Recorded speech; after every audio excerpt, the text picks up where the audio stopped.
হঠাৎ দেখলে মনে হয় উল্টো করে দাঁড়িয়ে আছে গাছ। ডালপালা দেখতে ঠিক গাছের শেকড়ের মতো। বিস্ময়কর এ গাছ প্রায় ৫,০০০ বছর বাঁচতে পারে। কিন্তু কি এই গাছ? বিশ্বের অদ্ভুত ও রহস্যময় গাছগুলোর মধ্যে একটি হলো বাওবাব গাছ। আফ্রিকার শুকনো মরু এলাকায় মিলবে এ বৃক্ষ।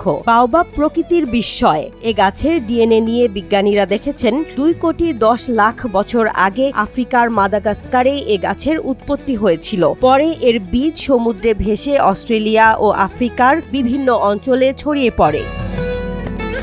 এ গাছ তার গুঁড়িতে জমা রাখতে পারে প্রায় ১,০০,০০০ লিটার পানি। শুষ্ক মৌসুমে খুব সহজেই টিকে থাকতে পারে। গরমকালে যখন পানি সংকট দেখা দেয় তখন এ গাছের ছাল খেয়ে পানির পিপাসা মেটায় পশু পাখি।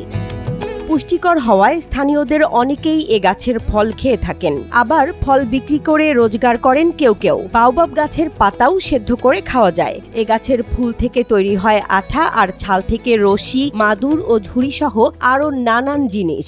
আফ্রিকার আদিবাসীরা এ গাছের ছাল, পাতা, বীজ, ফল এমনকি কাণ্ডকেও ওষুধ হিসেবে ব্যবহার করেন। কিন্তু সম্প্রতি একদল গবেষক জানিয়েছেন আফ্রিকার সাবানা অঞ্চলে জলবায়ু পরিবর্তনের কারণে এ গাছগুলো দ্রুত হারিয়ে যাচ্ছে। এ খবরে তাদের মধ্যে বেড়েছে চিন্তা। কেননা এ গাছ হারিয়ে গেলে ভেঙে পড়বে আফ্রিকার বাস্তুতন্ত্র, চলে যাবে অনেক মানুষের রুটি রুজি।